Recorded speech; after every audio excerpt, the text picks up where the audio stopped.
G'day guys, and today Shorty and I are going to review the game which is between Geelong and Essendon at the MCG. I said Etihad Stadium in my tips video, and looking back on it, mate, it was a big mistake. So real. Yeah, no, definitely. To put it lightly, pretty poor performance. Yeah, this game didn't reach any great heights, did it really? It's pretty, poor is probably the only way to put it. We got the job done, that's all we did. Yeah, we get 4 points, and I guess, we'd probably give credit off the top to Essendon a bit. They're much better, although we were a fair way off, I would say. Yeah. Essendon have some decent players in there, and especially their midfield, like Zaharakis and Zach Merritt. I think Cooney was pretty good as well. He played alright, yeah. Unbelievable how well they've played, but yeah, I think I was at the local footy, of course. Doing your job. Doing my stuff, and brought along the little radio and the earphones. And I took the earphones out pretty quickly. It was just terrible. I listened to most of it in the first quarter and then a bit in the second, but it was just awful to listen to a game that is your team and they're not playing that well over radio. It's just very frustrating. So I tuned in and out. Much like the radio may have out there, and I might up, but so not a big fan of it. No. Well, I had no reception really. I don't know if you texted me, mate, but I didn't get it, so... No, that's all right. I think I may have, but that's all good. I'll put it in my mind. It's probably no reception, so it's all good. Yeah, let me know your finer points of this match, mate, because I don't have much. That's all right. Horrific display from the top. Horrific? But horrific, yeah. It was shocking. But in saying all that, credit to the Bombers, as you said, mate.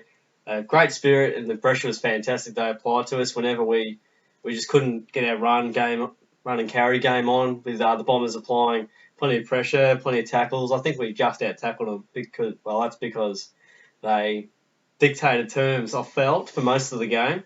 Basically, for 3 quarters, they were seemingly on top, even though the scoreboard was sort of saying we're on top, but never convincingly. It was kind of weird. We were relying on their mistakes, and we were kind of stationary, kind of like that. So, it was pretty bad in that respect. I mean, we kicked in accurately, 9 goals, 18, but even before, we were kicking really badly. Essendon had most of the play, but a better team would have smashed us on the day, really. So, unfortunately, the Bombers aren't quite a class outfit like maybe in Adelaide or Sydney or Hawthorn or maybe even North Melbourne.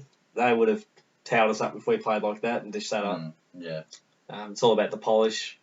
But full credit to the Bombers, mate. Yeah, and I suppose you'd argue the case that the way we probably came out like that was because we were playing Essendon. We probably didn't pay him enough respect, and perhaps, came out flat. We did. When you come out flat, it's very hard to just flick it like a switch, I suppose, when you're one of the very best sides you can. But from what I was hearing across the radio, as you said, the run and carry just wasn't there. The ball movement was just sluggish and slow, stop and start, and we didn't get out of first gear too often, I suppose, and the kicking was pretty wayward. But I guess Melbourne lost to the Bombers. They've had some more competitive efforts. I mean, they're maybe at least early before they perhaps tire are going to be a somewhat competitive side and could surprise some. And I guess just happy to have the 4 points in the bank. That's basically the way I'm looking at it, mate. But, just a few more finer points. There was plenty of fumbling, dropped marks. Was it raining yesterday? Apparently it started to, but I think it was windy, Yeah, I thought windy more than anything. Yeah, plenty of drop marks. Like Jack Smith dropped a couple of sitters. And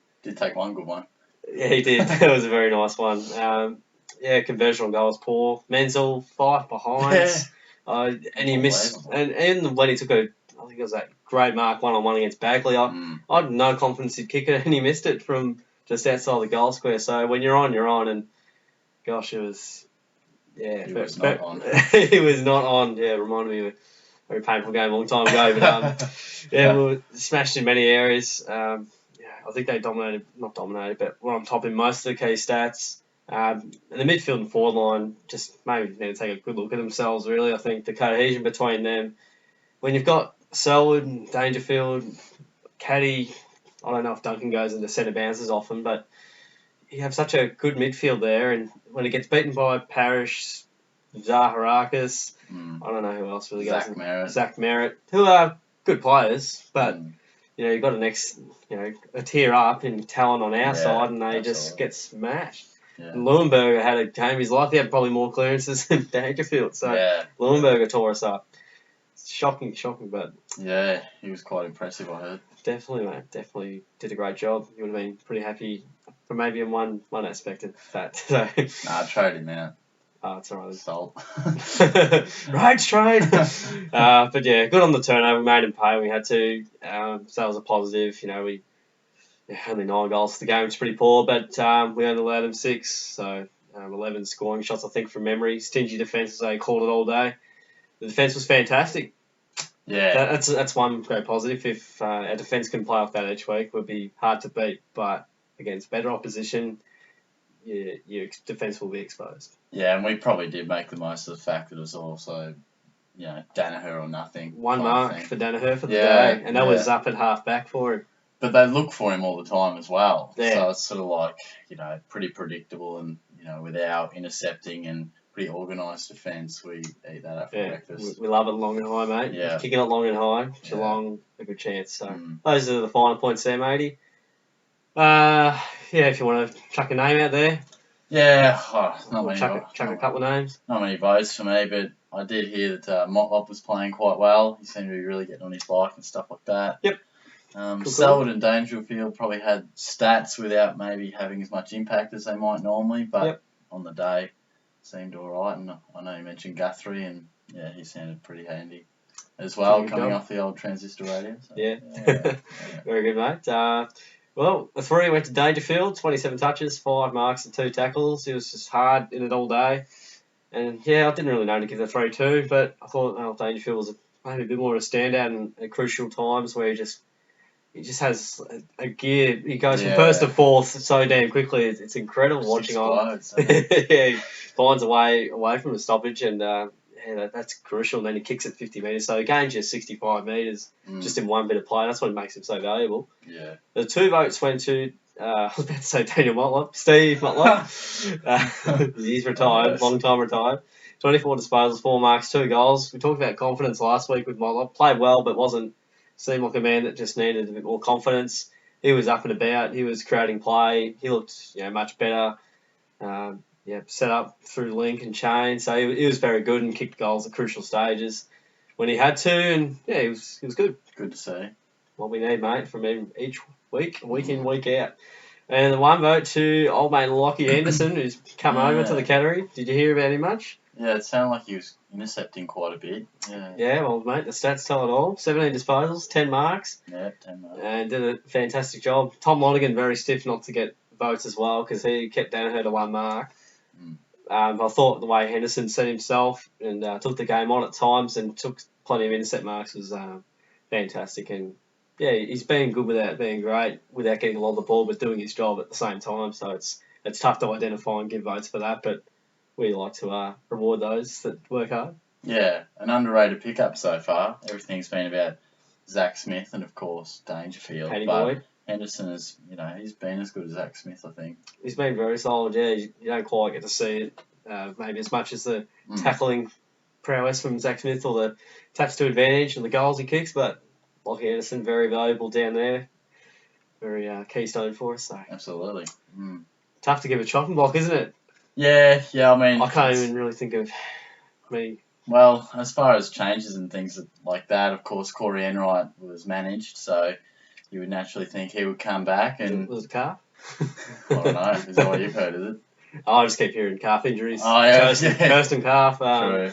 Everything's a calf injury these days. Yeah, well, naturally, Kolajasny was the late inclusion for Kirsten and was the unlucky defender to be dropped, so you would just think that Enright in, Kolajasny out. Not that I really like that, but when you look at it, I suppose, whoever we take out, I'm probably going to say, I don't really like that because they all... Yeah, Ruggles.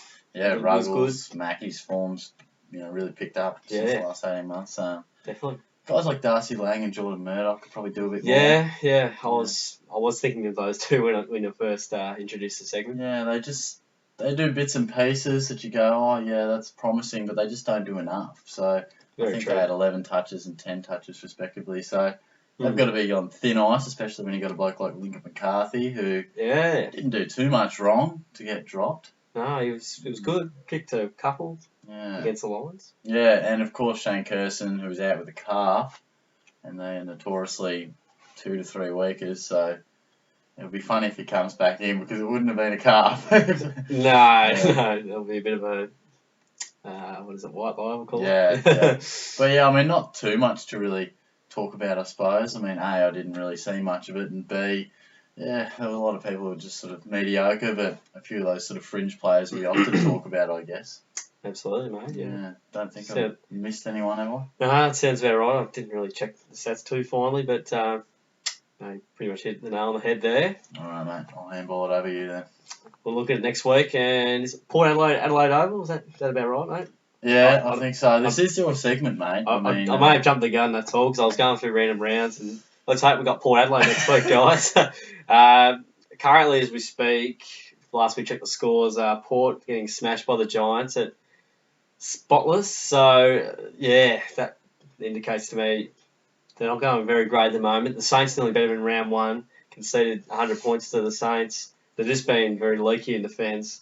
Adelaide lost by 60, 70 points. Which was generous. Yeah, certainly. So, yeah, they could have lost by a whole lot more. And before today, I was probably leaning towards Port Adelaide, but I would tip them based off the fact that we've got Adelaide in a couple of weeks at Adelaide Oval. If we're going to win one of them, I would pick this one before tonight, or before knowing the results of today, and I still would stand by that. Yeah. So I think, I'd say we should be in pretty good stead to win. Around the 3-4 goal mark. It's tough to really say. We don't travel fantastically well, but I'd like to think we can get the job done here against Port Adelaide. It'll be tough. It's always tough to travel to Adelaide and get a win, no matter who you're playing. Yeah, that's what I was going to say. I mean, any sort of interstate trip these days is fairly difficult, I suppose. And, I mean, they are kind of bereft of confidence and structure, but by the same token, you almost feel it's inevitable that some sort of response is going to come. Absolutely. It's like, will it be against us, or will they have another flat patch for 3 weeks? But they will respond at some point. Absolutely. They could come out fired up against us, or they could just be absolutely hopeless again and really be struggling to find their good footy. So hopefully it's the latter. And I'll give us the benefit of the doubt for a bit of a flat one yesterday. And, same here. I'm willing to just let it slide a little bit. Yeah, so I think into that one relatively confident. Sounds good. One thing I forgot to mention, they were coaching staff were out there for probably about 10-15 minutes, they said. Just all the coaches having a chat to the players. Was in it after the game? Before the game. Oh, before. Right. Yeah. Okay. Everyone's in their uniforms and stuff. I don't know if that was a message to maybe, don't take it so easy, boys. The win's going to be tough. That's what they mentioned on the telly. But, yeah, do you have any thoughts on that, what it could have been about? Well, if that was their message, it didn't get through. Yeah, that's probably a little bit unusual. So before the dance, was it? Yeah. Yeah, it was probably when they were in their training tops.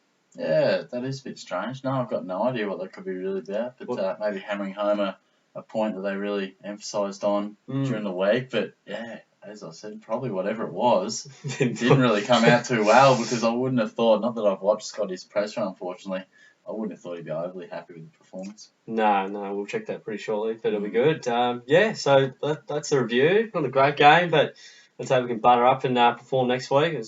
A week's a long time in footy, as we keep saying, so get on to that. darijoe will have the goals up soon, no doubt, so check those out. I'll have the link in the description. Give the video a like, comment, share, subscribe, all that good stuff. So many things. So, thanks for hanging around, guys. We'll see you all next time.